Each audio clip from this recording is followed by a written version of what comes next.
shipyards on all the island of Sodor. It's where ships and engines and cranes alike are busy day and night, every day of the year.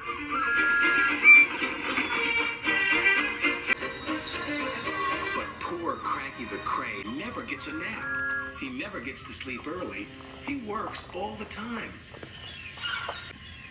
And his only company are the gulls that settle on his arm. So Cranky is always cranky.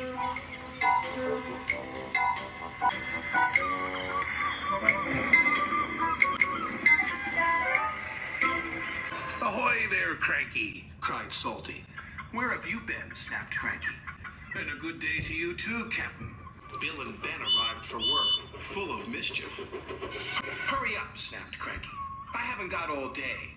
You're no fun, grumbled Bill. You wouldn't be fun if you were stuck up here, snapped Cranky. So that's why you're cranky, said Bill. You're lonely, said Ben. I'm not, Cranky cracked. So it's company you be needin', said Salty. Reminds me of a lonely old Grand Banks lighthouse keeper.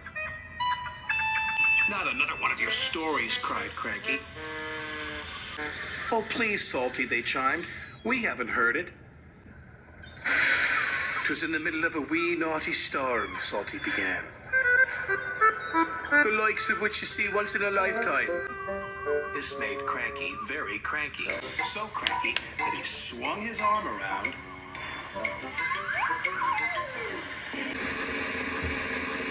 and dropped the pipes onto the tracks instead of the trucks.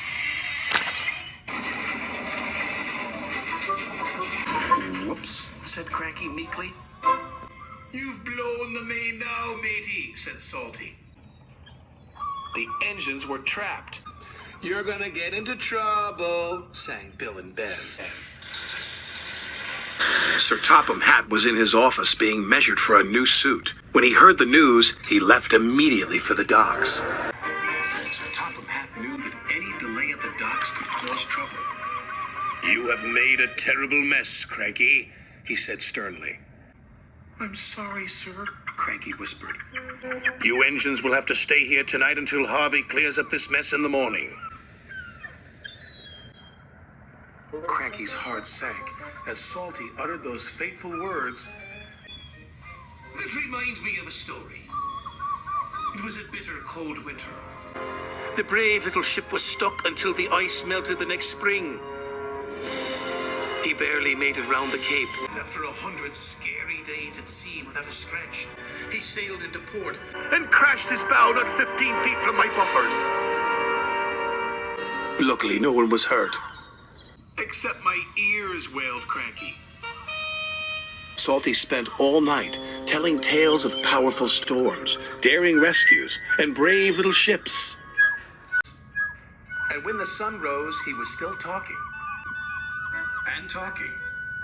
And talking. I can't take any more, groaned Cranky. Harvey the crane engine arrived. Sir Topham Hatt sent me to help clear away this mess, he puffed proudly.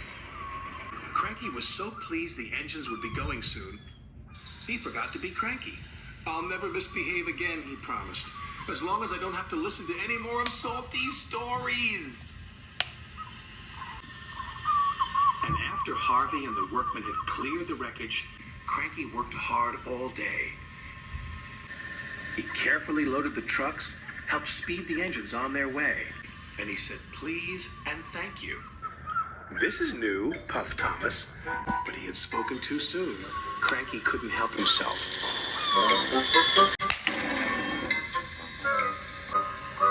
It was nice while it lasted, said Percy, and all the engines laughed. But Cranky was still cranky.